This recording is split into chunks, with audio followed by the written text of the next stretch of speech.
বাংলাদেশ কি ভারত, চীন নাকি যুক্তরাষ্ট্রের দিকে বেশি ঝুঁকবে? পররাষ্ট্রনীতি নিয়ে আলোচনা উঠলে এই প্রশ্নটি বারবার সামনে আসে।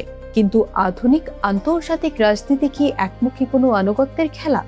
2026 সালে স্বল্পোন্নত দেশ বা এলডিসি থেকে উত্তরণের পর বাংলাদেশের সামনে এখন প্রয়োজন বন্ধু নির্বাচনের চেয়ে প্রয়োজনীয় অংশীদারিত্ব তৈরি করা। কোনো একক দেশের উপর অন্ধ নির্ভরতা নয়, বরং কোন দেশ থেকে প্রযুক্তি, বাণিজ্য আর কর্মসংস্থান আদায় করা সম্ভব তা নিয়েই চলছে কূটনীতির নতুন হিসাব। চলুন আজকের ভিডিওতে জেনে নেওয়া যাক অর্থনীতি ও ভূ রাজনীতির বিচারে বাংলাদেশের কার সঙ্গে ঠিক কিভাবে সম্পর্ক রাখা উচিত। শুরু করা যাক নিকটতম প্রতিবেশী ভারতকে দিয়ে। ভারতের সঙ্গে সম্পর্ক কোনো আবেগের বিষয় নয়, এটি পুরোপুরি ভূগোলের বাধ্যবাধকতা। স্থল সীমান্ত থেকে শুরু করে বিদ্যুৎ, নদী, যোগাযোগ ও উত্তর পূর্ব ভারতের ট্রানজিট সব ক্ষেত্রেই ভারত অপরিহার্য। তবে এই সম্পর্ক হতে হবে পারস্পরিক ও দৃশ্যমান। সীমান্তে প্রাণহানি কমানো, পানি ব্যবস্থাপনা এবং অসংখ্য বাধা দূর করার মাধ্যমেই কেবল এই সম্পর্ককে সফল করা যায়। অন্যদিকে বাংলাদেশের সবচেয়ে বড় আমদানির উৎস ও অবকাঠামোগত অংশীদার হলো চীন। চীনের সঙ্গে সম্পর্কের মূল লক্ষ্য হওয়া উচিত বাণিজ্য ঘাটতি কমানো, প্রযুক্তির স্থানান্তর এবং ঋণ নির্ভর প্রকল্পের বদলে যৌথ বিনিয়োগ ও রপ্তানিমুখী উৎপাদন নিশ্চিত করা।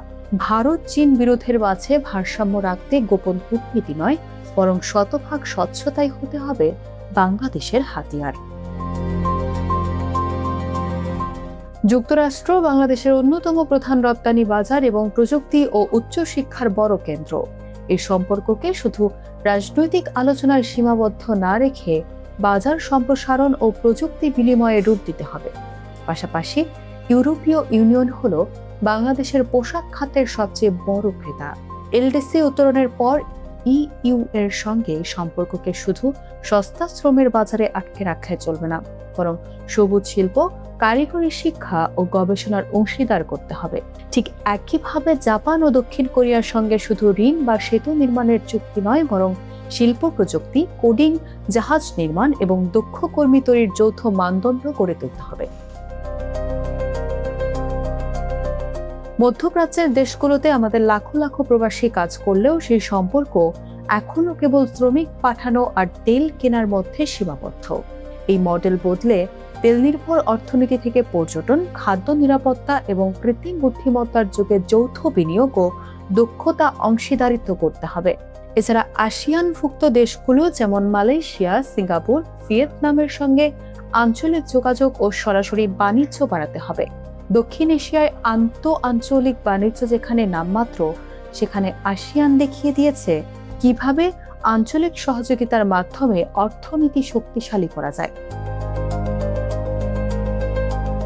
বাংলাদেশের প্রয়োজন অনেক বন্ধু নয়, বরং এমন অংশীদার যাদের সঙ্গে সম্পর্ক সাধারণ মানুষের জীবনে ফল বয়ে আনে, কর্মসংস্থান বাড়ায় এবং রাষ্ট্রের দর কষাকষির ক্ষমতা শক্তিশালী করে।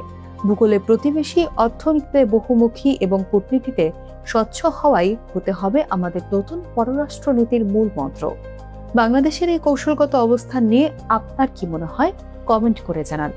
ভিডিওটি ভালো লাগলে লাইক ও শেয়ার করুন।